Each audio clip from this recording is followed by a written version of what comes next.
Bismillah. Kita lanjutkan jemaah. Kita masuk ke pasal yang kelima. Melanjutkan haji dengan umroh atau sebaliknya. Artinya orang ini sudah berhaji. Sebagian orang berpikir kalau sudah berhaji tidak ada niatan untuk balik lagi. Tidak ada niatan untuk umroh. Karena merasa sudah cukup. Alhamdulillah anak sudah berhaji. Masya Allah, ini pertanyaan nanti di sesi kedua jemaah. Haji ini mengeluarkan duit. Haji ini memerlukan biaya yang besar. Tapi ternyata haji dan umroh ini membuka pintu rezeki. Sehingga seorang muslim jangan bosan berangkat haji. Ana sudah pernah haji Ustaz. Kapan? 20 tahun yang lalu. Umroh? Nggak pernah. Berangkat umroh. Ana takut kalau umroh Ustaz nanti membuat ramai Masjidil Haram Ustaz. Jadi ana Allahu Akbar jamaah. Insya Allah masjid itu cukup. Asalkan kita jaga adab dan etika di sana. Berangkat. Rasul sallallahu alaihi wasallam bersabda di sini kita lihat, tabi'u bainal haji wal umrah. Lanjutkan haji dengan umrah. Fa innahuma yanfiyanil faqra wadh-dhunub. Karena sesungguhnya haji dan umrah itu menghilangkan kefakiran dan dosa. Jadi bukan hanya menghapuskan dosa. Orang berangkat haji, pulang kan, haji mabrur itu akan seperti bayi yang baru lahir. Itu dalam urusan dosa. Dalam urusan rizki Allah jamin.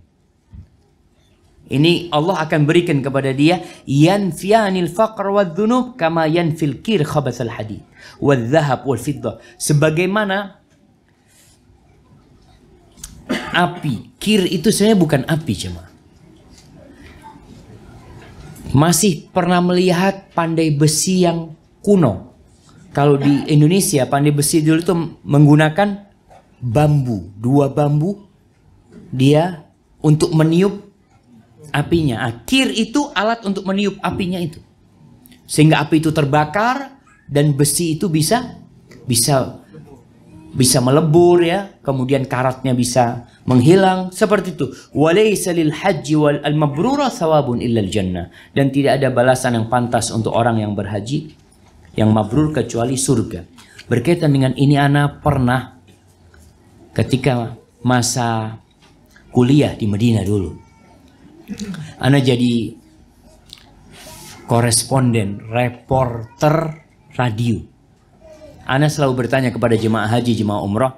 Suatu hari ana melihat ada orang yang sudah sepuh. Ana datangi dia, ana tanya sama dia, Bapak sudah berapa kali berhaji? Kata dia, Alhamdulillah Pak Ustadz, ini yang ketiga. Masya Allah. Semuanya haji plus. Haji itu ada 2 di Indonesia. Ada reguler yang biasa, ada yang bayarnya mahal, yang hotelnya bagus, yang waktunya semakin cepat ya.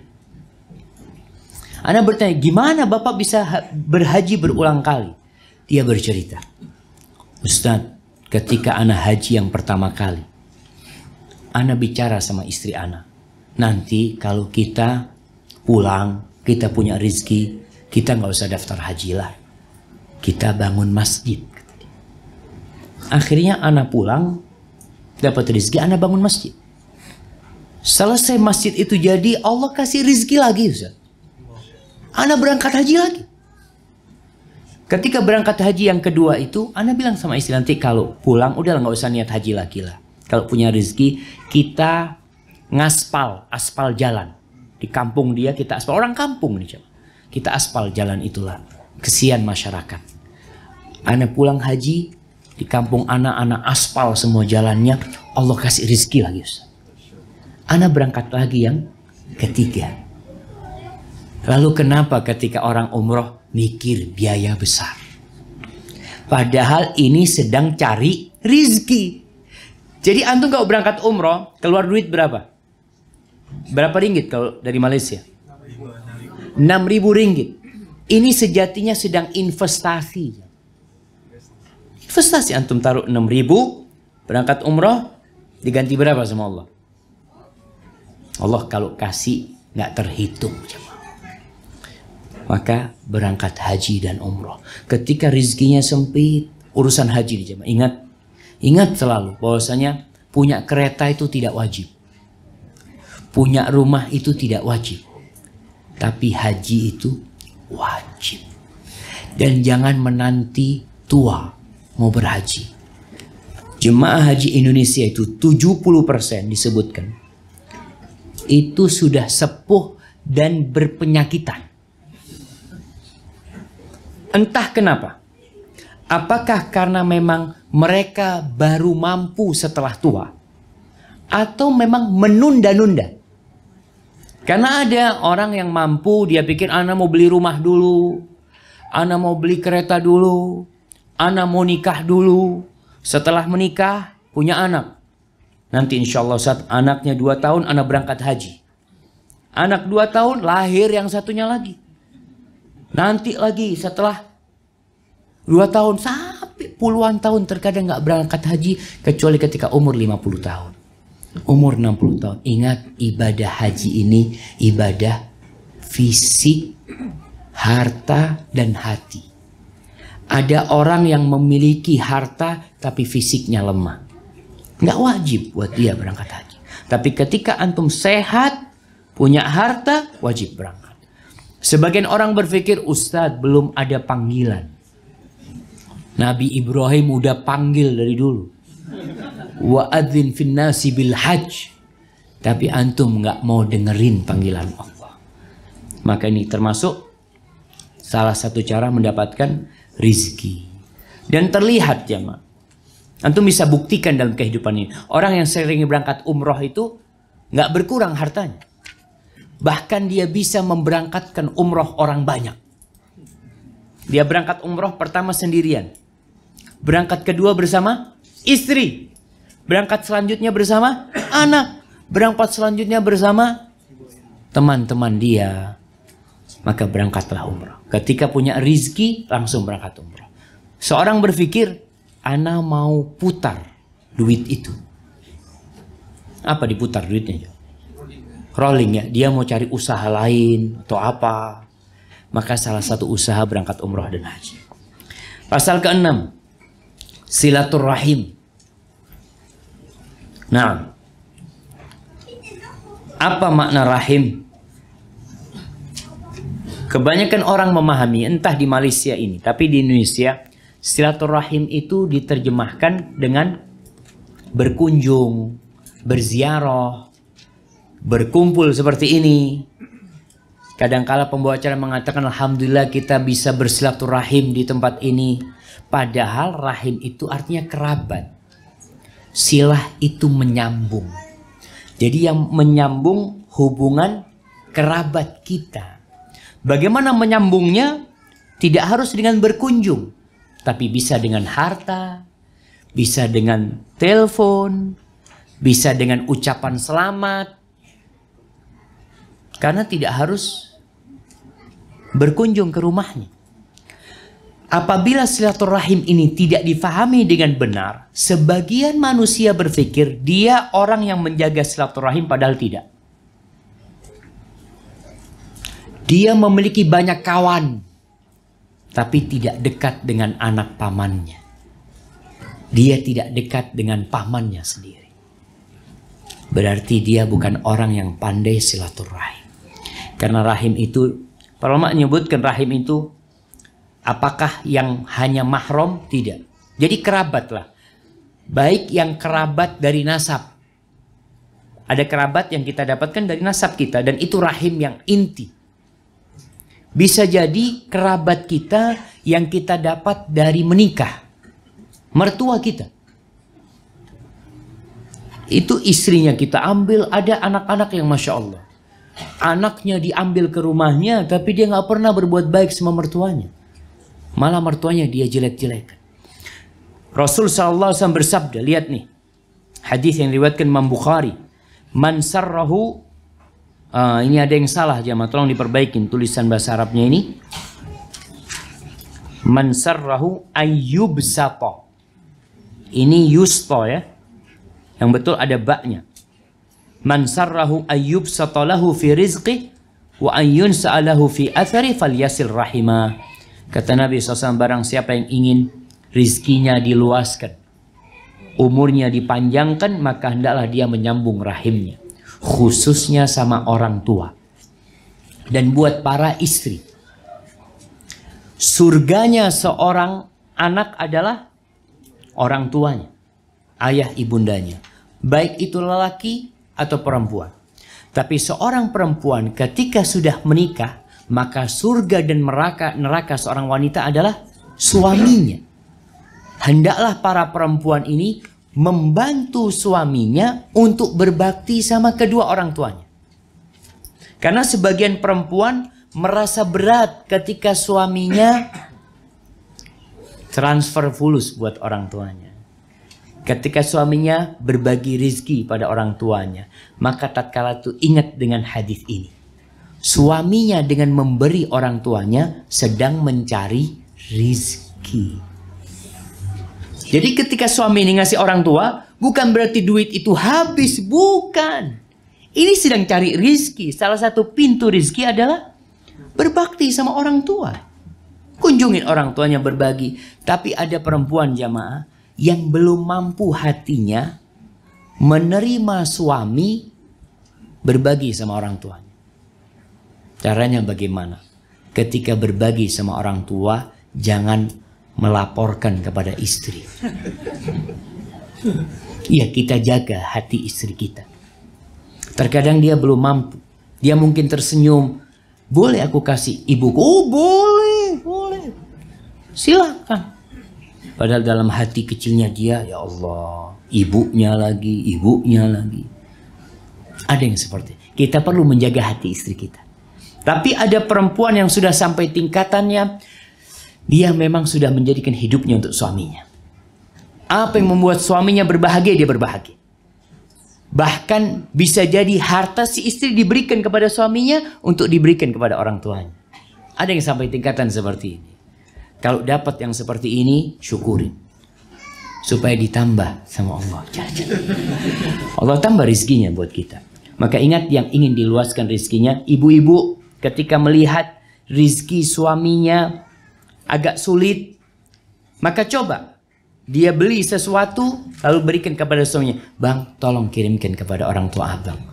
Mungkin dengan cara ini Allah kasih rezeki sama kita. Terkadang sebagian orang yang menjadi kendala dia kurang silaturahim, waktu tidak punya atau duitnya tidak banyak.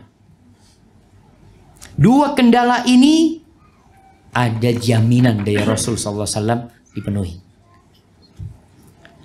Ketika kita berkunjung ke rumah orang tua kita, mungkin antum berpikir, waktu ini kalau ana bikin usaha seharusnya menghasilkan duit. Ana harus tutup kedai ana, Ustaz. Ana harus cuti dari kantor ana, dipotong gaji ana. Jangan takut. Ketika antum menyisihkan waktu buat kedua orang tua, itu lebih berkah daripada waktu antum di kedai antum. Allah akan kasih. Dan ingat, Allah tidak ingkar janji. Kemudian disebutkan di sini di halaman 52, hadis yang diriwayatkan Imam Tirmidzi. Rasulullah sallallahu alaihi wasallam mengatakan, ta'allamu min ansabikum. Pelajari nasab kalian. Ma tasiluna bihi arhamakum. Yang dengannya kalian bisa menyambung rahim kalian. Siapa yang hafal nasabnya sampai kakek ke-5, ana kasih hadiah. Nah, mana mic-nya? Oh, fadal. Sebutkan. Gimana ana tahu kalau nggak disebutkan? Tapi kalau disebut pun ana juga nggak tahu bener apa enggak. Coba. Nah, fadal. Ahmad bin Umar bin Ahmad bin Umar. Kok sama terus sama namanya? Bukan bikin-bikin enggak? Bener ya, alhamdulillah. Bin Umar bin Ahmad bin Umar lagi? bin Ahmad bin Abu Bakar Baraja. Masya Allah, nggak ada Umar lagi di atasnya. Masya Allah. Barakallahu fikum. Fadhal ya Hasan. Masya Allah. Fadhal. Nih, ada perintah mempelajari nasab. Bukan untuk fanatisme. Bukan. Bukan untuk berbangga-bangga diri dengan nasab. Bukan, tapi untuk silaturahim. Bagaimana kita akan bersilaturahim kalau kita tidak hafal dengan nasab kita?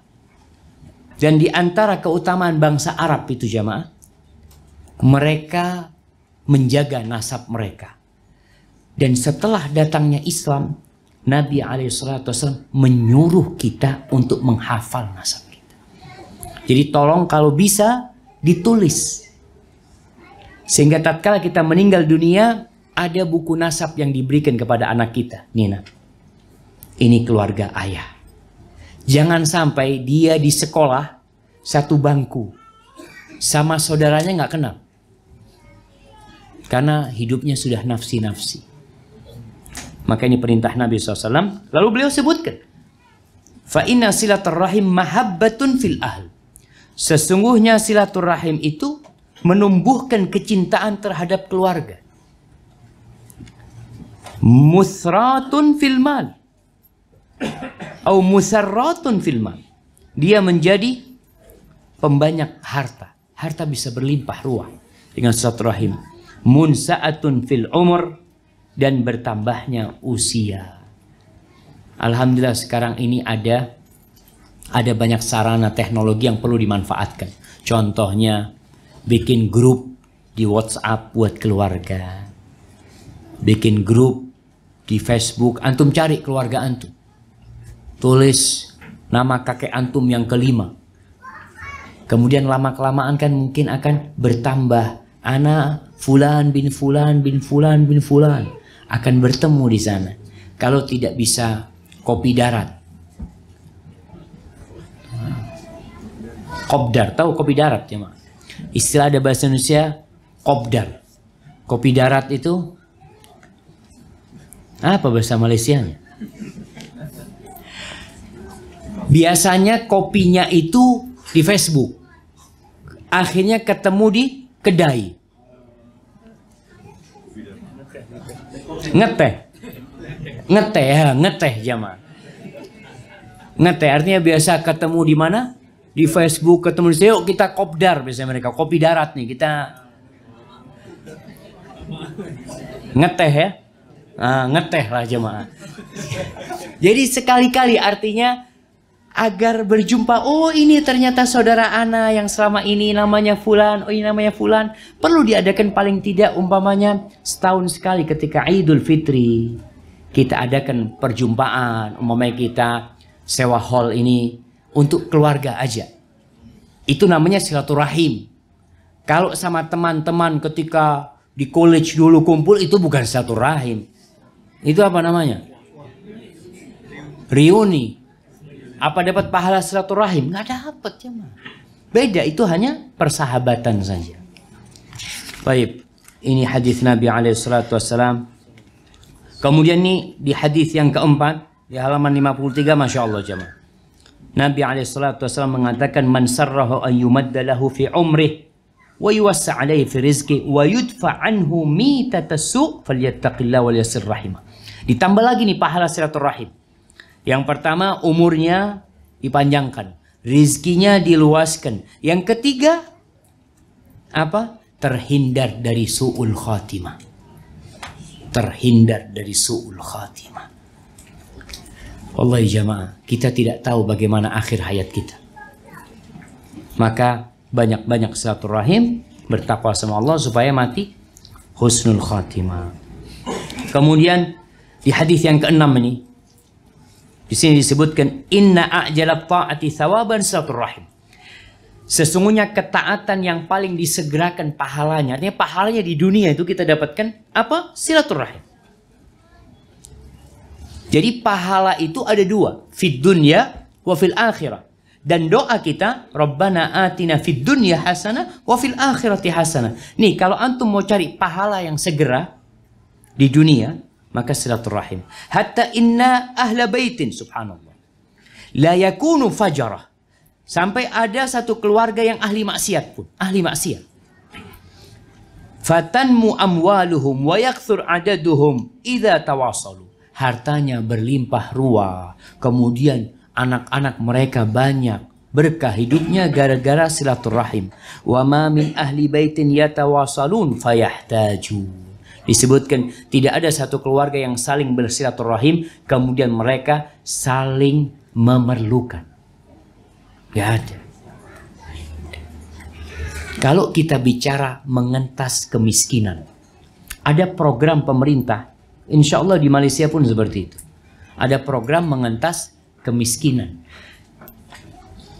Anda perhatikan di setiap keluarga itu, insya Allah ada satu atau dua orang yang sukses, yang kaya. Mungkin yang lain yang miskin. Kalau yang dua orang yang kaya ini peduli dengan silaturahim, selesai. Pemerintah tidak terbebani. Udah. Karena mereka yang bakal membantu yang miskin dari keluarga. Karena sebagian umat Islam itu berpikiran menyumbang. Dia donasi ke tempat-tempat yang jauh. Dia bangun masjid. Dia bangun sekolahan. Tapi dia punya keluarga tidak dipedulikan. Maka berkaitan dengan kurban. Jangan kurbannya dikirim ke tempat yang lain. Sedangkan antum punya keluarga di sini yang sangat berhajat. Seharusnya mereka yang lebih utama. Makanya kalau sedekah itu lebih baik kepada kerabat kita. Disebutkan di sini tata cara silaturahim ya. Tadi Ana sudah sampaikan bahwasanya silaturahim ini tidak hanya mengunjungi, tidak hanya berziarah, tapi bisa dengan berbagi harta atau dengan berdakwah. Kita punya sahabat umpamanya punya kerabat yang murtad, yang musyrik, yang kafir. Kita menyambung rahim kita dengan dia itu dengan mendakwain dia. Terkadang silaturahim juga dengan memutuskan hubungan. Itu masuk silaturahim. Kita punya kerabat tidak sholat sama sekali. Kita biasanya suka membantu dia dengan donasi tiap bulan. Kita katakan aku tidak akan memberikan donasi sampai engkau sholat. Itu termasuk silaturahim. Jadi jangan dipikir ketika seorang tidak memberikan donasi dia tidak silaturahim. Bisa jadi dia sedang bersilaturahim. Barakallahu fikum. Yang ketujuh nih, berinfak di jalan Allah. Ini yang berkaitan dengan sedekah jamaah ya. Jadi kalau bicara infak di jalan Allah, Allah mengatakan wa ma anfaqtum min syai'in fa huwa yukhlifuhu wa huwa khairur raziqin. Dan apa saja yang kamu infakkan, Allah akan menggantinya. Menggantinya. Dan Allah sebaik-baiknya yang memberikan rizki. Jadi kalau kita sedekah 10 juta, Allah bakal ganti 10 juta. Allah bisa ganti 20 juta. Allah bisa ganti lebih dari itu. Sampai yang kita berikan kepada istri kita. Hatta luqmata tarfa'uha ila fimra'atik. Sampai makanan yang engkau suapkan kepada istrimu. Kalau engkau berharap pahala dari Allah, Allah kasih pahala. Jadi para suami ketika memberikan kepada istrinya, niatkan mengharapkan wajah Allah. Sehingga dapat ganti. Ada suami yang memberikan istrinya dengan apa ya? Dengan sempit hatinya. Karena ada suami-suami yang pelit. Anda mau tanya, memberikan kepada istri itu sesuai dengan keperluan atau sesuai dengan kemampuan? Sesuai dengan kemampuan. Jadi kalau dia punya gaji 10.000 ringgit, berapa dia kasih istrinya? Berapa ibu-ibu minta? Kalau suaminya gajinya 10.000, berapa? Ada yang minta separuh, ada yang minta semuanya, jamaah. Ingat, beri sesuai dengan kemampuan. Artinya kemampuan suami, alhamdulillah, aku punya gaji 10.000. Tapi dia juga punya orang tua. Dia perlu berbagi sama orang tuanya. Dia punya kakak atau adik yang sedang berhajat. Maka dia bagi. Setelah itu dia bagi buat istrinya. Jangan pelit. Ada yang bakhil. Istri itu boleh ngambil hartanya suami kalau suaminya bakhil. Tapi untuk keperluan dia. Bukan untuk ganti HP, ganti handphone, bukan untuk beli tas. Ada perempuan yang beli tas harga 20.000 ringgit. Dia ambil duitnya suaminya, haram, nggak boleh. Tapi kalau untuk keperluan rumah tangga dia, keperluan buat beli susu anaknya, keperluan untuk biaya sekolah anaknya, dia nggak ada masalah. Dan ingat, ketika kita bangun masjid, kita sedang bangun rumah di surga. Ketika kita sodakoh, kita sedang invest. Ini Allah akan kasih ganti. Makanya dalam hadis disebutkan, mana qasad sadaqatun min mal. Ingat, sodakoh itu tidak mengurangi harta. Tidak berkurang. Jangan berpikir ketika antum sodakoh, antum punya orang 10.000, antum sodakoh 3.000, duitnya tinggal berapa? 7.000. Tidak. Itu matematika yang salah. Matematika yang benar, yang 3.000 Allah lipatkan jadi 10 kali. Jadi berapa? Kalau jadi 10 kali lah yang paling rendah. 30.000. Jadi antum sodakoh 3.000. Jadi berapa duit antum? 37.000. 37.000. Percaya nggak? Sebagian orang kayaknya kurang percaya. Tapi kalau dia investasi di satu perusahaan, dia punya usaha, dia tanam saham di situ, kata temannya, taruh duit di sini 100.000 ringgit. Tiap tahun dapat 30.000 ringgit. Dia taruh nggak? Taruh dia aja. Karena dia percaya dengan tuh orang. Berarti kita memerlukan menumbuhkan keimanan kepada Allah. Kalau janji Allah itu pasti benar. Dan tiap hari ada malaikat yang turun, yang tugasnya hanya mendoakan. Allahumma a'ti munfiqan khalafan. Allah, ya Allah, kasihkan kepada orang yang berinfak itu ganti. Dan berikan kepada orang yang pelit kikir itu kerusakan dalam hartanya. Na'udzubillah min dzalik. Ini ada kisah yang indah yang diceritakan sama Rasul sallallahu alaihi wasallam. Nah, hadisnya diriwayatkan Imam Muslim ya, di halaman 70. Ketika ada seorang lelaki yang berada di padang yang lapang. Dia mendengar suara dari awan. Sami'a sautan fi sahaba. Dari awan itu ada suara mengatakan, iski hadiqata fulan. Sirami kebunnya fulan. Orang ini heran. Fatanahadaka sahab. Awan itu bergerak. Berpindah. Lalu awan ini menurunkan airnya di sebuah harroh. Harroh ini medan yang penuh dengan batu-batuan. Nggak ada tumbuhan di sana. Batu. Ketika air turun ke batu, air itu tidak akan teresap oleh bumi. Air itu berkumpul di satu jalannya air. Kemudian berjalan air ini. Diikuti oleh orang ini. Kemana jalannya air ini? Sampai ke satu kebun. Di kebun itu ada seorang yang sedang mengatur jalannya air. Lalu orang ini bertanya kepada orang ini, setelah salam dia bertanya, ya Abdullah masmuk. Dia tanya, siapa namamu? Qala fulan. Namanya fulan. Seperti yang disebutkan di awan itu. Lalu dia sadar yang ditanya. Kenapa engkau bertanya namaku? Tahu-tahu datang tanya nama. Lalu dia bertanya, inni sami'tu sautan fisab. Aku mendengar suara di langit. Yang airnya sekarang ada di kebunmu ini. Artinya air hujan itu tidak turun di atas kebunnya. Turun di tempat lain. Tapi mengalir sampai ke kebunnya. Aku dengar suara sirami kebun fulan dan itu namamu yang disebutkan. Apa yang engkau lakukan dengan kebun? Amma idza qulta hadza. Orang ini sejatinya menyembunyikan amalnya. Dia tidak ria. Tidak ada orang sekampung yang tahu dengan amalan dia. Tapi karena orang ini sudah menyebutkan, maka dia baru cerita. Kita pun harus seperti itu, jemaah. Jangan suka menceritakan kebaikan kita. Jangan mengatakan, alhamdulillah, Ustaz, ana ini, ya, ana nggak mau riak, Ustaz, ya, ana takut lah riak umpamanya. Dia cerita. Tidak perlu cerita seharusnya kalau tidak mau riak. Enggak, ini untuk memotivasi Ustaz, supaya Ustaz. Ingat, disebutkan di sini. Kopi, Ustaz. Aduh, ana tak minum kopi. Kita ganti teh. Iya, teh nggak apa-apa.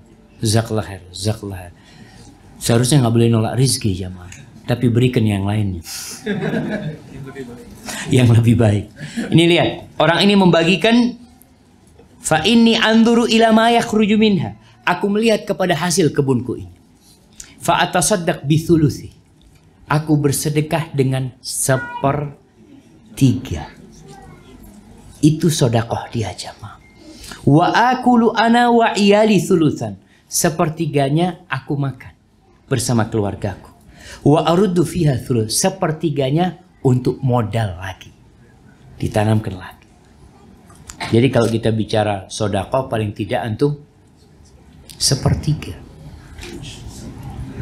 Kalau zakat 2,5%. Ini bukan bicara sedekah, jemaah.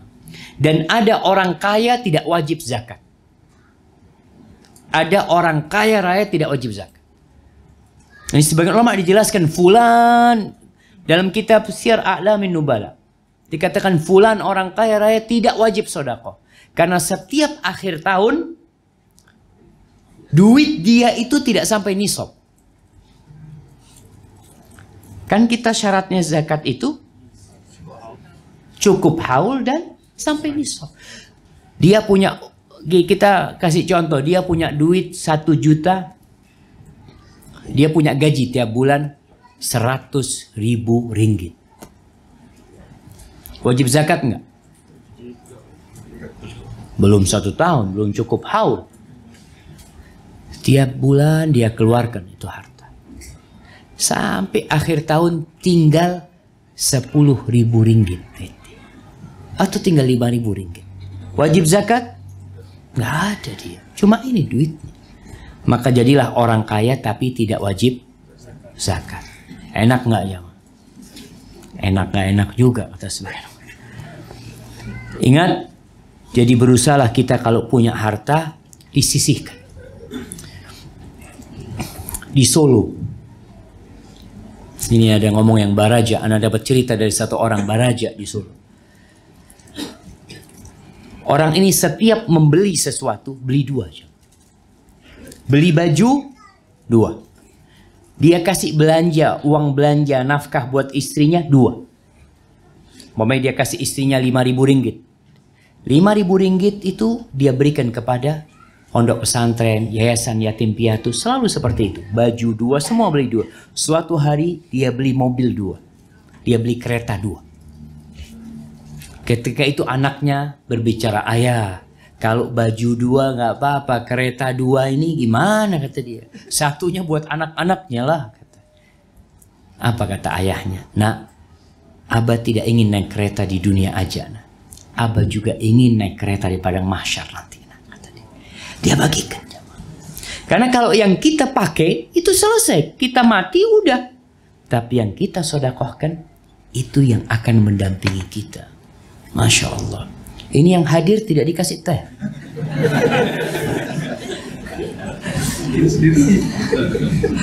Iya, bikin sendiri katanya.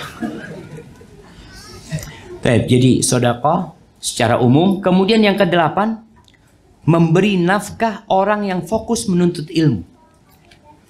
Menuntut ilmu syariat. Kenapa jamaah?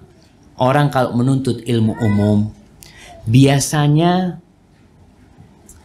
masa depan dia itu untuk cari kerja. Untuk jadi engineer, untuk ini macam-macam.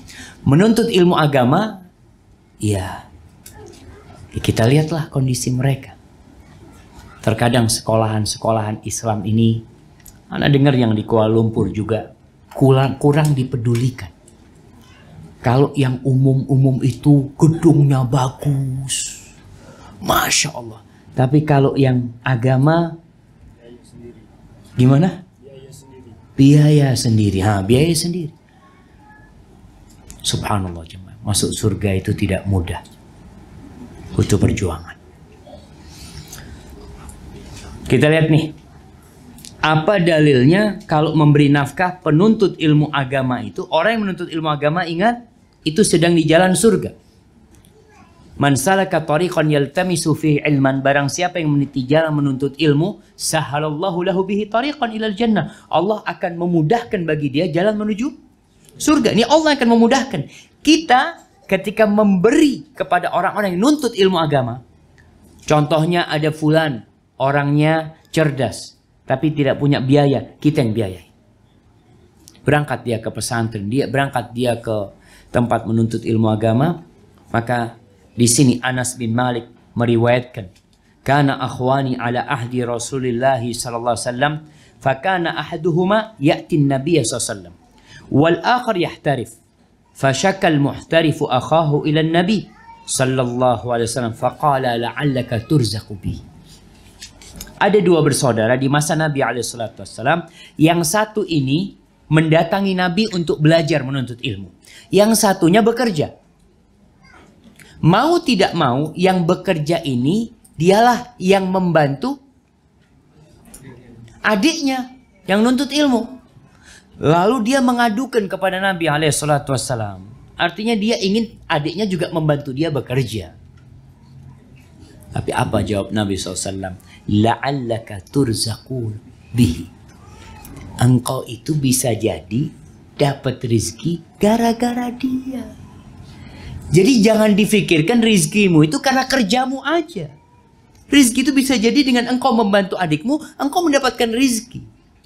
Dan mungkin kalau adiknya ini berhenti menuntut ilmu dan bekerja sama kakaknya, bisa jadi bangkrut. Kita nggak tahu siapa. Maka hadis ini dijadikan dalil bahwasanya seorang yang membantu penuntut ilmu itu, dia sedang mencari rizki. Jadi dalam keluarga, apabila orang tua atau ada yang bapaknya meninggal dunia, akhirnya kakaknya yang tertua dia yang mencari rizki. Sebagian kalau yang dari Indonesia merantau ke Malaysia, dia tiap bulan kirim buat anaknya yang belajar di Al-Azhar umpamanya. Dia kirim buat anaknya yang sedang menghafal Al-Quranul Karim. Jangan merasa terbebani. Duit yang dia kirimkan itu bisa jadi menjadi pembuka pintu rizki buat dia. Maka terus jamaah cari penuntut ilmu agama. Kita harus peduli sekarang. Peduli, jangan dipikir. Orang selalu berpikir, oh orang-orang barat sudah sampai ke bulan. Umat Islam masih ribut di antara mereka sendiri. Pantas umat Islam ribut di antara mereka sendiri. Karena mereka tidak belajar agama. Yang menyebabkan keributan ini karena mereka nggak paham dengan agama. Andai kata mereka mengkaji Islam sampai kepada sunnah Rasul SAW, mereka akan bersatu berkumpul di sana. Banyak orang ilmunya baru sedikit sudah bicara tentang agama. Akhirnya membuat umat Islam ribut. Dan di banyak tempat orang yang cerdas itu biasanya tidak belajar agama. Entah di Malaysia. Jadi di Indonesia itu kalau orang tua punya anak yang cerdas, itu dimasukkan ke college-college yang apa? Yang eksklusif, yang hebat-hebat lah. Tapi kalau anaknya nakal, oh ini belajar agama ini. Santren. Subhanallah jamaah. Maka kita harus perbaiki hal itu jamaah.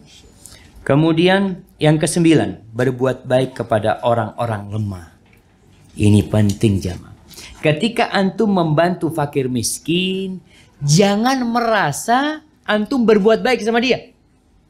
Jangan merasa orang miskin itu hutang budi sama antum. Kenapa? Bisa jadi orang baik itu yang berbuat baik sama antum. Antum dapat rezeki gara-gara ana. Mungkinkah orang miskin ngomong seperti itu jamaah? Ada orang kaya kasih duit, antum nih dapat rezeki gara-gara ana. Jangan kasih sedikit, semana. Ini sabda Nabi SAW. Agar kita tidak merasa telah berbuat baik sama fakir miskin. Ketika antum memberi fakir miskin itu, terkadang ada fakir miskin yang tidak membalas budi baik kita. Lupa dengan jasa kita. Antum berbuat untuk Allah. Ketika antum kasih, nggak ada urusan. Dia mau mengatakan syukron, mau mengatakan jazakumullah khairan. Dia mau lupa sama kita, ana tidak ada urusan sama antum. Ana kasih buat Allah Jalla Jalaluh. Tidak berharapkan apa-apa. Rasulullah SAW bersabda di sini. Hal tunsaruna wa turzaquna illa bidu'afaikum. Bukankah kalian ditolong, kalian diberi rizki lantaran orang-orang lemah di antara kalian. Adanya orang-orang lemah, itulah kita dapat rizki. Kita bisa lihat sekarang. Kalau tidak ada orang lemah, bisakah orang kaya hidup? Bisakah orang kaya makan beras, makan nasi? Bisakah dia tahu-tahu di depan mejanya ada ayam goreng? Mungkinkah dia sendiri yang potong ayam, kemudian dia bakar sendiri, kemudian dia makan sendiri, cuci piring sendiri? Di sini antum rasa, disebabkan ada orang-orang lemah, antum bisa makan enak. Andai kata orang-orang lemah itu tidak ada yang mau kerja sama antum, dia jadi kaya apa jadi miskin? Apa guna harta dia? Gak ada gunanya. Ketika orang miskin tidak mau, restoran umpamanya datang orang mau beli, afwan, ini dijual untuk orang miskin saja. Orang kaya tidak akan hidup. Maka supaya kita sadar bahwasanya kita dapat rezeki disebabkan orang-orang fakir. Sistem kehidupan yang sekarang Anda melihat, orang kaya itu punya kampung sendiri. Sehingga banyak orang kaya tidak peduli sama orang miskin. Kita tuh jadi peduli sama orang miskin kalau melihat, ya Allah, kasihan, ya Allah, kasihan. Maka berusaha kita kalau acara walimah pernikahan, undang orang-orang miskin. Mereka sebenarnya yang menyebabkan kita dapat rezeki. Banyak pejabat negara, bukan pejabat negara ya, orang-orang kaya lah. Ketika mengadakan walimah nikah, yang diundang itu semuanya orang-orang kaya. Harus pakai sepatu, harus pakai jas. Orang miskin tidak mungkin. Dan Rasul sallallahu alaihi wasallam mengatakan syarrut ta'am ta'amul walimah. Seburuk-buruknya makanan itu makanan walimah. Yud'a ilaiha man ya'baha, yang diundang orang-orang kaya yang tidak perlu makan. Dia tidak perlu makan daging kambing di situ. Banyak kambing yang dia miliki. Dia tidak perlu makan bistik di situ. Dia sudah bisa makan lebih dari itu. Wa yumna'uha man ya'tiya. Orang miskin maka nggak diundang sama dia. Padahal orang miskin yang perlu makan enak. Dan antum bisa bedakan ketika mengundang orang miskin, dia kalau makan itu sampai bersih piringnya. Bahkan dia mau cuci sendiri piringnya. Tapi kalau orang kaya, ya orang kaya yang tidak soleh jamaah. Banyak orang kaya yang soleh juga. Orang kaya karena sudah sering makan yang lezat. Jadi dia makan hanya separuh, separuhnya taruh di bawah kursi sama dia. Maka tolong cari orang-orang miskin. Sebagian salafus soleh tidak makan kecuali sama orang miskin. Dia panggil ke rumahnya, ajak ke rumahnya, suruh dia merasakan dinginnya, sejuknya rumah dia, duduk di kursi yang enak. Kalau orang kaya udah biasa. Nah, ini yang ke-9. Yang ke-10, hijrah di jalan Allah. Jadi kalau kita bicara hijrah ini ada hijrah fisik, ada hijrah hati. Ada orang yang berada di negeri Islam, tidak perlu fisiknya hijrah ke negeri yang lain, orang negeri dia negeri Islam. Tapi ada orang yang hidup di tengah orang-orang musyrikin. Yang Rasul SAW mengatakan, ana bari'un min muslimin ya'ishu baina dhahranil musyrikin. La tatara'a naruhuma. Kata Nabi SAW, aku berlepas diri dari seorang muslim yang hidup di tengah-tengah orang-orang musyrikin. Api keduanya nggak boleh saling kelihatan. Ini harus berjauhan mereka tinggal. Orang ini harus hijrah hati dan fisiknya. Tapi ada orang yang tidak, alhamdulillah. Dia berada di negeri muslim, tapi dia banyak terjebak dalam kemaksiatan, maka hijrah dia adalah yang kata Nabi SAW, wal muhajir man hajara ma nahallahu anhu. Yang disebut orang yang berhijrah adalah orang yang meninggalkan apa yang dilarang, meninggalkan hal itu. Tapi di sini disebutkan dalil syar'i yang menyebutkan bahwasanya hijrah di jalan Allah termasuk kunci rezeki. Allah mengatakan, "Wa man yuhajir fi sabilillah yajid fil ardi muraghaman katsiran wa sa'a." Barang siapa yang berhijrah di jalan Allah, niscaya mereka mendapati di muka bumi ini tempat hijrah yang luas. Disebutkan muraghaman katsiran, tempat hijrah di bumi Allah yang membuat orang-orang kafir jadi murka. Karena ternyata orang-orang kafir berpikir kalau antum diusir dari negeri itu, seperti sahabat Nabi SAW yang diusir dari Mekah, dalam benak mereka ketika umat Islam hijrah ke Madinah, mereka akan sulit dapat rezeki. Karena rumah mereka disita, usaha mereka di Mekah semua dikuasain oleh orang-orang musyrikin. Itu menurut pendapangan orang-orang musyrikin. Tapi ternyata Allah kasih di situ tempat yang luas, rezeki yang banyak, yang membuat orang-orang musyrikin jadi sakit hati. Jadi jamaah, antum lihat para sahabat Nabi ketika hijrah sampai Madinah. Di mana mereka hidup? Sebagian tidur di masjid. Di masjid tidur. Masjid Nabawi itu ada yang namanya Ashabus Suffah. Ada sebagian kita lihat Abdurrahman bin Auf, saudagar kaya raya yang dulu di Mekah, Masya Allah hartanya jangan ditanya, sampai Madinah tidak punya modal, nggak punya. Sehingga dia bekerja jadi apa? Jadi makelar. Apa makelar? Broker. Jadi broker dia. Dia berangkat dia tanya dulu nih al-suq, di mana ada pasar? Ada orang jualan, dia tanya berapa hargamu, aku jualkan. Harganya 1.000 ringgit bapaknya. Dijual sama Abdurrahman 1.100, 1.200 ringgit. Dia bekerja tanpa modal. Allah kasih keluasan. Dan terbukti umat Islam setelah hijrah ke Madinah, Allah kasih keluasan, namun setelah 7 tahun. Artinya 7 tahun itu diuji sama Allah. Jangan sampai di antara kita ada yang hijrah. Ana dulu kerja di bank riba. Sekarang sudah keluar, sudah resign dari sana. Sekarang hidupnya susah, tidak punya pekerjaan. Antum sedang diuji. Dan ada yang keluar dari usaha yang haram, kemudian dia usaha sukses. Antum juga sedang diuji. Allah mengatakan, ahasiban nasu ayyutraku ayyaqulu amanna wahum la yuftanun. Apakah manusia mengira dengan mereka mengatakan kami beriman, lalu mereka tidak difitnah, tidak diuji? Kata Allah, walaqad fatanna alladhina min qablihim fala ya'lamanna Allahu alladhina sadaqu wala ya'lamannal kadhib. Kata Allah, kami sudah menguji, kami sudah menfitnah. Fitnah itu jemaah biasa digunakan untuk emas. Emas itu difitnah di dalam api agar terpisah mana yang murni dan mana yang tembaga. Dengan fitnah itu kelihatan mana yang hijrahnya benar, mana yang hijrahnya pura-pura berhijrah. Maka ingat, dan berkaitan dengan hijrah jalan Allah ini, safar, merantau, meninggalkan kampung halaman, itu juga termasuk pintu rizki. Al-Imam Syafi'i mengatakan, safir fafil asfari khamsul fawaid.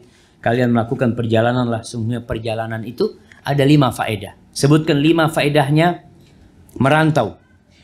Merantau sama bahasa Melayunya. Merantau. Taib. Anda kasih hadiah. Apa manfaatnya merantau? Fadhal. Nah, mana mic-nya? Kasih mic-nya. Kirim pula kan.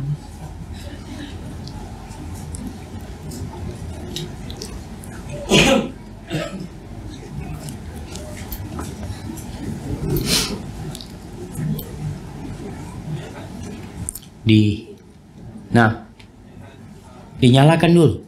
Udah nyala? Melihat keadaan tempat lain dan Nasa'i pengalaman baru. Yang pertama 5, bukan 1. Yang pertama melihat keadaan tempat lain sehingga bisa ambil pelajaran, ambil hikmah. Baik. Yang kedua, merasai pengalaman baru. Yang ketiga,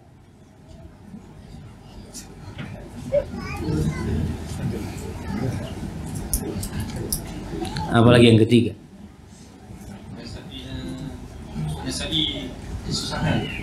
Merasai kesusahan di tempat lain. Iyalah, sama dengan yang kedua. Barakallahu fikum. Nah, 5 faedah yang disebutkan adalah tafarruju hammin. Kesedihan itu hilang. Kegundahan itu hilang. Kita kalau di rumah jenuh ya, banyak beban, cobalah berangkat ke Pinang, ke Pineng, ke Johor, kemana. Kemudian waktu sabu ma'isyatin. Rizki. Ada orang yang berangkat ke Johor, dia lihat, oh ternyata di Johor ini ada barang yang murah yang bisa dijual di Kuala Lumpur. Oh, anak mau bawa ini. Orang dapat rezeki gara-gara jalan-jalan. Dia kadang-kala jalan ke pantai melihat, Masya Allah di sini ada kerang-kerang yang bisa dijual di kota. Dan banyak kita melihat orang-orang yang rizkinya di kota lain. Dia di kampungnya itu susah bekerja. Tapi ketika dia merantau, dia jadi semangat bekerja. Di banyak tempat jemaah. Yang Anda lihat seperti di Jakarta atau di kota-kota besar. Banyak penduduk aslinya itu tidak semangat bekerja.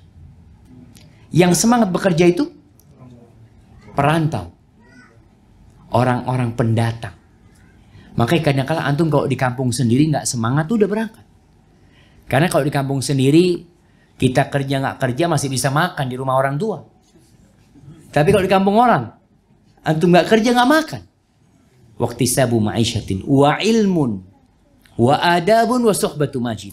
Ilmu, pengalaman ya kita ketika merantau itu akan dapat ilmu, belajar di sana. Berapa banyak orang yang dapat ilmu agama bukan di kampungnya. Pulang dari Malaysia, teman-teman Indonesia kadangkala, ya Allah Ustaz, anak ketika di Indonesia nggak pernah sholat di masjid. Sampai Malaysia, alhamdulillah anak datang ke kajian, dapat ilmu, dan anak sholat ke masjid sekarang.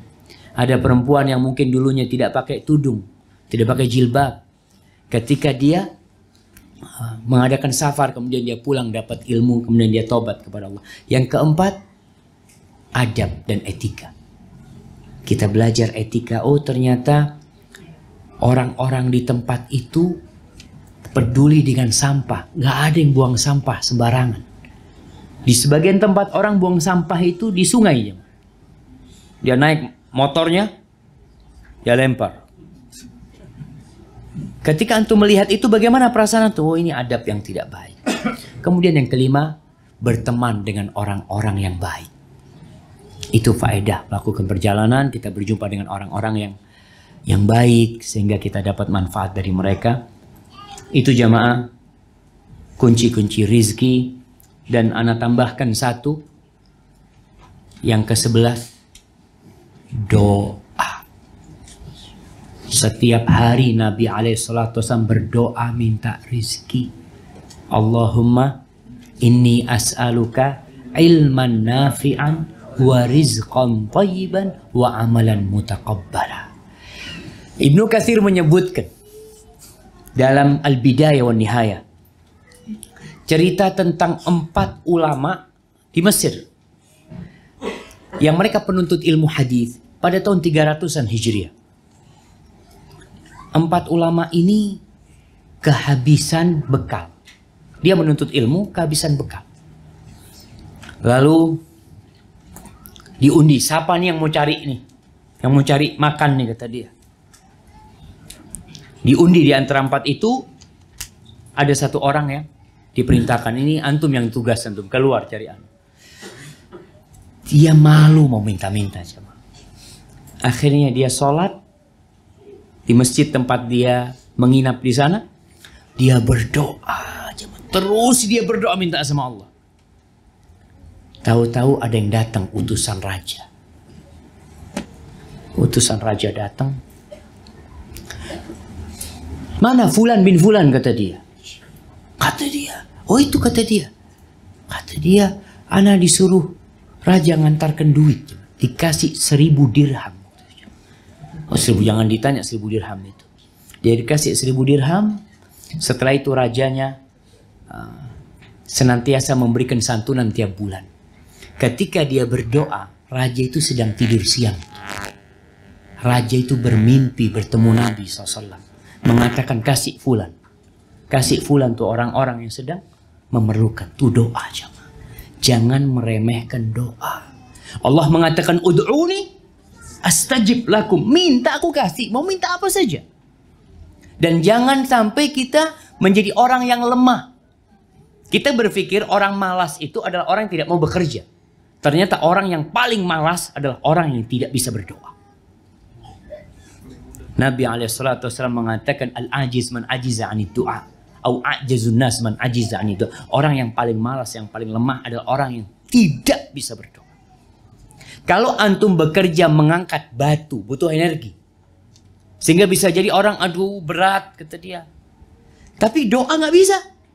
Cuma angkat tangan minta sama Allah. Kita kadang-kala lebih meminta kepada manusia daripada kepada Allah. Maka ada sebagian ulama yang mengatakan, la tas'alanna bunayya adama syai'an wasalil ladzi abwabuhu la tuhjabu. Allahu yaghdabu in tarakta su'alahu wa bunayya adam hina yus'alu yaghdabu. Dikatakan engkau jangan minta-minta sama manusia. Apa aja kalau bisa jangan minta sama dia. Mintalah kepada yang pintunya tidak pernah tertutup. Pintunya nggak pernah ditutup. Kita kalau minta sama manusia, datang jam 10 malam udah tutup. Dikatakan besok pagi. Kita mau minta sama manusia, dikatakan oh jam 10 pagi masih ada meeting. Nanti setelah meeting. Tapi kalau minta sama Allah, kapan aja antum minta sama Allah, Allah akan minta, Allah akan berikan. Maka berusaha untuk berdoa, perbanyak doa minta rezeki. Dan jangan malu mengatakan, Ustaz, ana malu meminta rezeki sama Allah. Allah itu berbahagia ketika hambanya menunjukkan dia sangat berhajat sama Allah. Semakin antum sering berdoa, semakin cinta Allah kepada antum. Kalau manusia, semakin antum sering minta sama dia, hari pertama dikasih antum. Dilihat Fulan lagi tadi. Kasih lagi. Hari ketiga dikasih. Hari keempat, aduh udah habis, nggak ada duitnya. Atau dia tutup pintunya. Tapi sama Allah enggak. Maka sebagai penutup, di sini ada beberapa poin. Yang pertama yang membuka sebagai kunci-kunci rizki adalah istighfar, bertobat kepada Allah. Yang kedua takwa, yang ketiga tawakal. Yang keempat beribadah sepenuhnya kepada Allah. Ingat makna beribadah yang sepenuhnya, artinya ambisi kita adalah Allah dan hari akhir. Yang kelima mengiringkan haji dengan umrah. Yang keenam silaturahim. Yang ketujuh berinfak di jalan Allah. Yang kedelapan memberi nafkah kepada orang yang sepenuhnya menuntut ilmu syar'i. Yang kesembilan berbuat baik kepada orang-orang yang lemah. Yang kesepuluh hijrah. Yang kesebelas berdoa, memohon kepada Allah Jalla Jalaluh. Hadza wallahu a'lam bishawab. Itu yang bisa kita kaji pada kali ini. Mungkin kita masuk ke sesi tanya jawab. Jemaah, ini ada pertanyaan yang tertulis ya. Ana akan bacakan terlebih dahulu.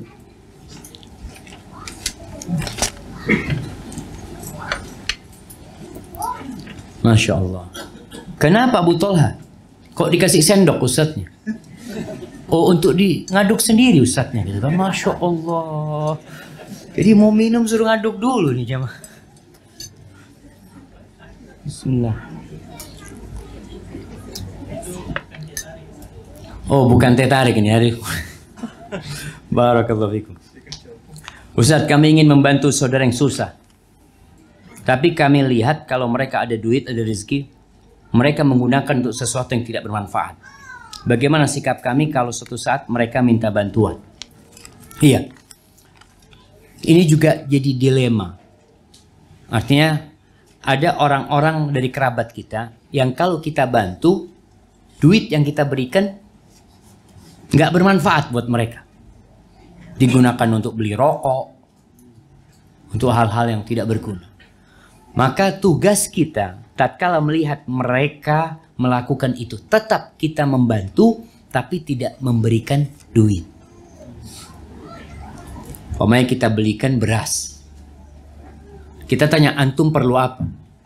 Untuk biaya sekolah, siap anak transfer ke rekening sekolah. Tidak duitnya yang diberikan kepada dia. Antum butuh apa? Anak butuh seragam buat anak-anaknya umpamanya. Ya sudah, belikan seragam. Kalaupun memberikan uang sekedarnya. Umpamanya sekedar ya, dia mungkin perlu untuk biaya naik tren atau naik apa dia kasih. Dan ini ada orang jamaah yang mau diberangkatkan umroh nggak mau. Umpamanya ada paman mau berangkat ke ponakannya, oh, sudah nggak usah paman, ana minta duitnya saja. Iya seperti itu. Jangan dikasih. Kalau memang tidak dimanfaatkan buat yang enggak, ana kasih hadiah umroh buat dirimu supaya engkau dapat rizki nanti di sana. Berdoa di sana. Kalau dikasih duit, duitnya habis. Maka kita juga perlu memperhatikan kondisi mereka. Barakallahu fikum. Gaji bulanan tidak cukup. Apakah masa lapang yang ada, yaitu contoh di waktu malam atau minggu, diisi dengan mencari kerja part-time sebagai bentuk mencari nafkah atau menuntut ilmu agama? Jemaah, tadi kita sampaikan ada banyak pintu rizki. Salah satunya adalah istighfar kalau kita katakan. Ketika antum mau nambah kerja. Jadi disebutkan part-time ini, iya betul part-time ini. Bacanya gimana? Part-time. Part-time ini bahasa Indonesianya kita lembur ya. Iya, kerja tambahan gitu ya. Diambil kerja tambahan. Jangan antum berpikir kalau antum bekerja part-time ini rezeki antum bertambah. Bisa jadi duitnya bertambah tapi keperluannya bertambah. Itu mungkin terjadi. Ana punya saudara di Jeddah sana. Dia cerita. Dia jualan. Dia jualan kue 2 macam. Selalu habis di pasar. Dia berpikir, ana mau jualan kue 4 macam. Supaya duitnya tambah banyak. Ternyata dia jual 4 macam. Masih banyak bakinya. Kuenya nggak habis jamaah. Maka ketika antum part-time silahkan. Tapi tetap istighfar. Tetap bertakwa kepada Allah. Tetap bertawakal. Perintah dari Allah untuk wabtaghu min fadli. Cari kalian bertebaran. Mungkin di situ ada usaha yang bisa menambah rezeki kerja. Tapi yang ke-10 hal tadi tetap diingat sama kita. Doa. Terus apa lagi jamaah? Dia istighfar, bertawakal. Sholat duha. Iya. Ini mungkin perlu ditambahkan. Yang ke-12 sholat duha. Sholat duha ini termasuk membuka pintu rizki. Hadis yang diriwayatkan Imam Ahmad atau Tirmizi. Rasul SAW bersabda, Allah berfirman, Ya ibna Adam, irka'li raq'ataini fi awalin nahar. Wahai anak Adam, rukulah buat aku 2 rakaat di awal hari. 2 di awal hari ini sebagian ulama menerjemahkan salat subuh, sebagian mengatakan salat duha. Akfika akhirahu, sampai akhirnya aku cukupin. Jadi selain sebab yang tadi usaha, buka usaha baru, buka cabang baru, yang lain tetap diusahakan.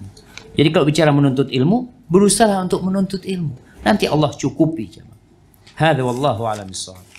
Perlukah seorang istri keluar bekerja jika ekonomi keluarga sudah mencukupi? Tambahan pula ada kemungkinan fitnah terjadi semasa pergi kerja dan di tempat kerja. Jamaah, seorang istri yang bertakwa kepada Allah, ambisi dia adalah hari akhir, bukan dunianya. Barakallahu fikum. Ketika dia melihat suaminya memerlukan bantuan, dia bantu. asalkan pekerjaan dia sesuai dengan syariat. Tidak ada masalah. Terus gimana kalau suaminya sudah mencukupi? Dia kenapa harus bekerja? Biasanya yang menyebabkan dia bekerja ambisi dunia. Ingin punya duit sendiri. Ingin bisa belanja sendiri. Ingin tidak diatur oleh suami. Biasanya. Tapi ada istri-istri yang tidak. Enggak, Ustaz. Anak ini minta izin kepada suami. Diberi izin untuk bekerja. Hasilnya untuk Allah, Ustaz. Anak hasilnya itu 70% anak gunakan untuk membantu orang-orang yang sedang belajar. Atau dia mengatakan anak punya untuk membiayai guru-guru. Intinya seorang istri tidak perlu bekerja. Allah mengatakan waqarna fi buyutikunna. Tinggal di rumah kan, kerjanya di rumah. Ngurusin apa? Bukan ngurusin anak, ngurusin negara. Negeri ini memerlukan generasi-generasi yang soleh. Di mana pabrik generasi? Di rumah. Jadi jangan pikir seorang perempuan ketika ngurusin anaknya di rumah, Allah, kerjaan anak ini apa kok kurang dihargain orang. Pemimpin-pemimpin negeri itu lahir dari rumah-rumah itu. Jadi ketika bekerja di rumah ditanya kerjanya apa? Lagi mempersiapkan generasi masa depan.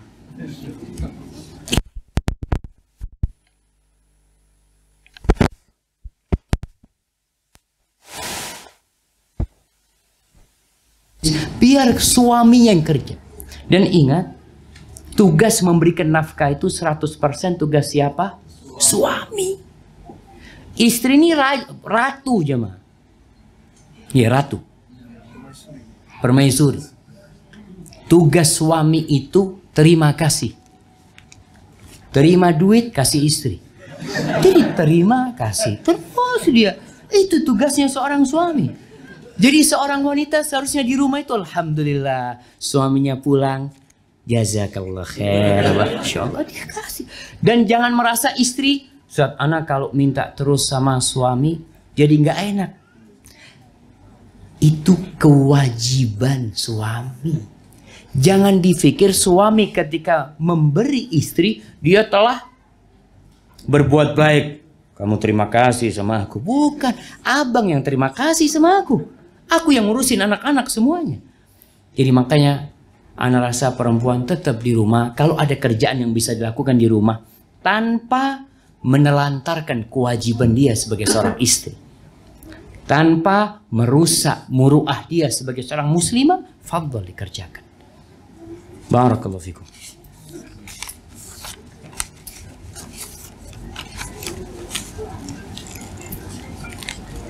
Apakah boleh kita berhijrah atau melancong ke negara kafir? Hijrah itu dari negeri kafir ke negeri Islam. Jadi para ulama berbicara bagaimana hukum safar ke negeri kafir. Hukum asalnya tidak boleh. Kecuali bila ada keperluan yang mendesak.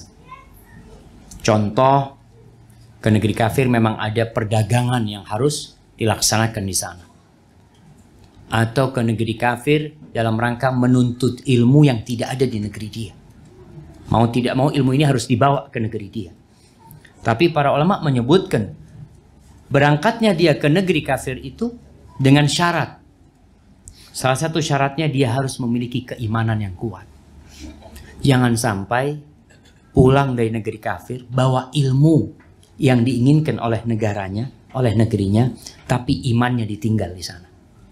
Dia pulang imannya sudah nggak ada. Kita saja jemaah di negeri Islam kadang-kala dengar suara azan tidak tergerak ke masjid.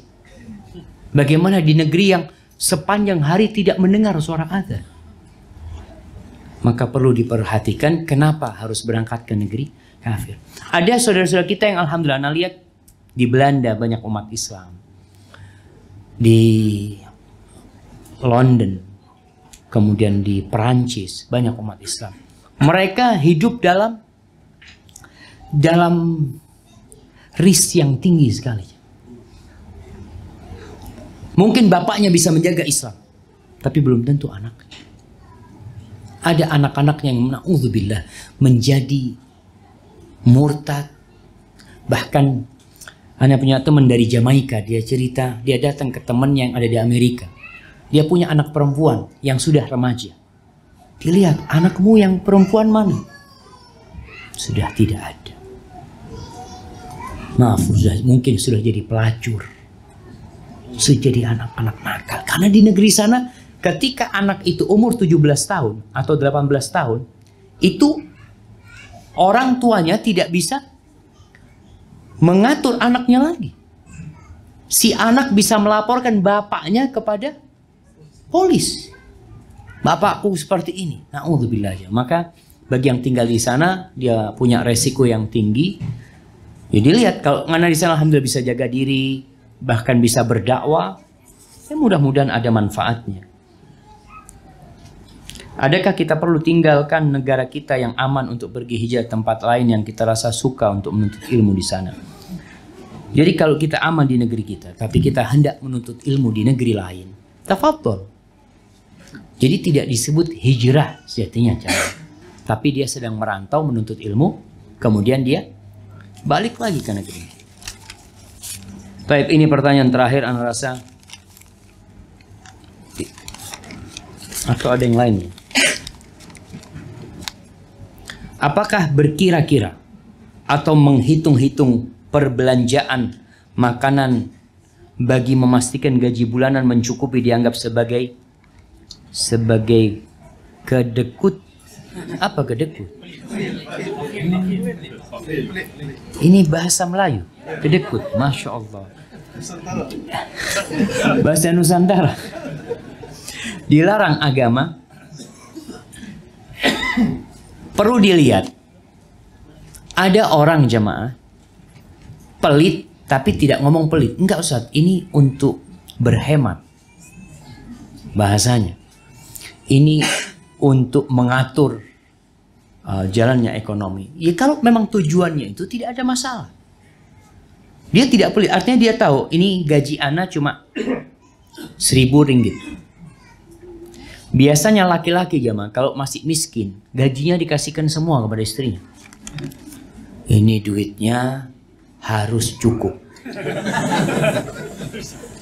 Sudah, itu yang aku punya. Tapi kadang-kala suami kalau sudah banyak duitnya, sudah nggak lagi. Perlu berapa duitnya? Katanya, dulu dikasih semua karena belum cukup jamaah.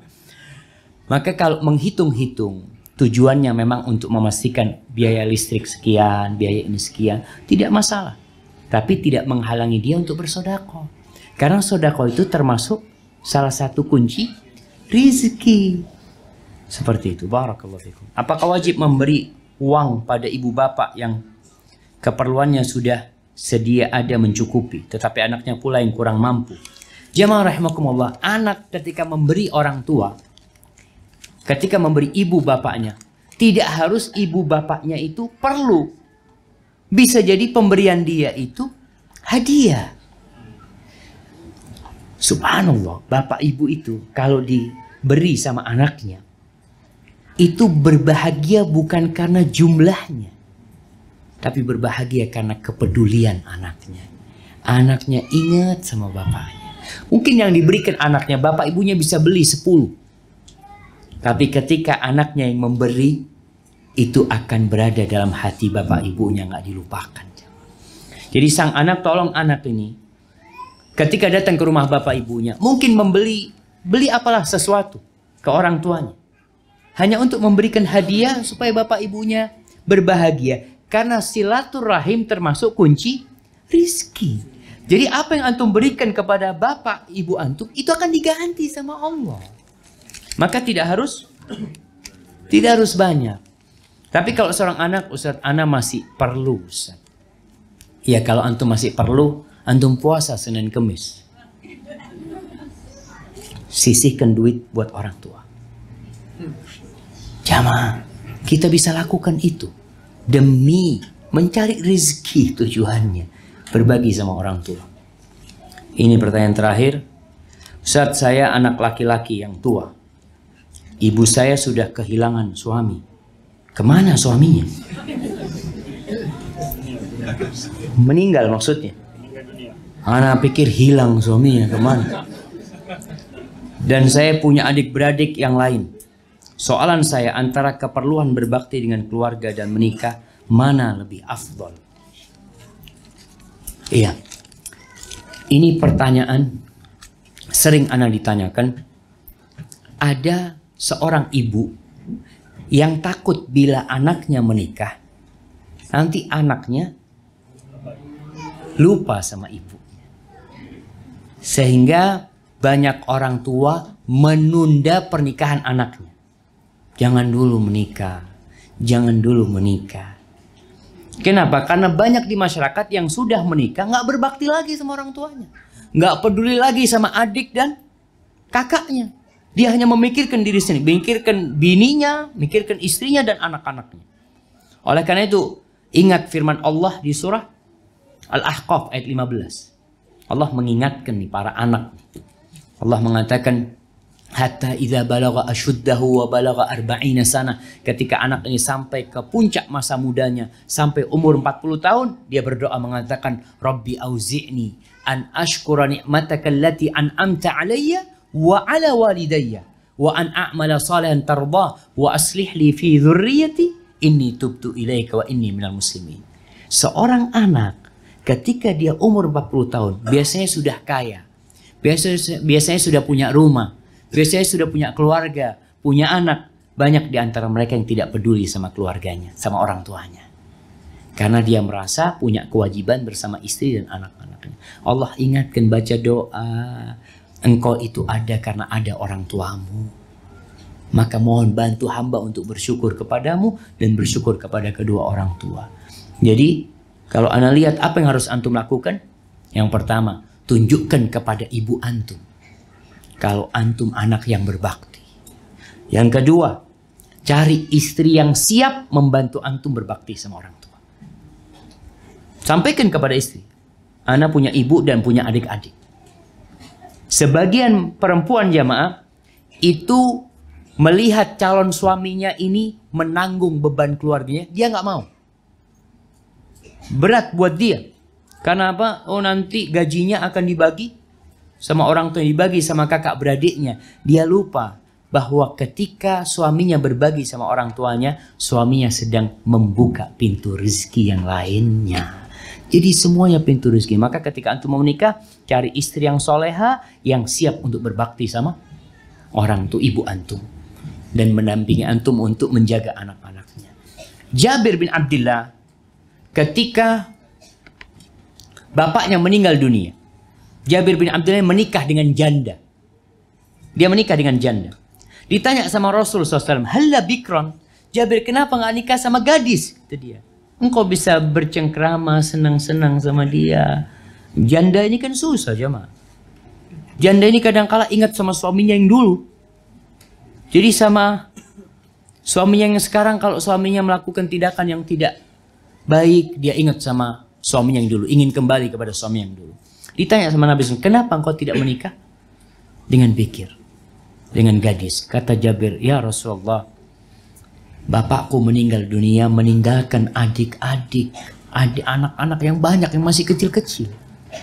Kalau aku menikah sama gadis, ya gimana dia akan membantuku merawat adik-adikku? Maka ketika antum mau menikah pun, antum bisa menikah dengan janda. Cari janda yang banyak fulusnya. Sekalian untuk bantu adik-adik antum. Tapi janda yang soleha. Banyak fulusnya, yang soleha, yang bisa membantu antum untuk keperluan antum. Dan ibu pun akan suka. Kalau janda kayak gini, ibu setuju lah. Tapi ingat, tetap yang menjadi ukuran pertama agama dan ketakwaan perempuan itu. Hadza wallahu a'lam bishawab. Kurang lebihnya ana mohon maaf. Insyaallah kita lanjutkan antar malam jamaah. Apabila yang ana sampaikan benar itu dari Allah Jalla Jalaluh, kalau ada yang salah dan kurang berkenan itu dari diri ana pribadi. Allah dan Rasul terbebaskan dari kesalahan itu. Subhanakallahumma wa bihamdika asyhadu an la ilaha illa anta astaghfiruka wa atubu ilaik. Assalamualaikum warahmatullahi wabarakatuh.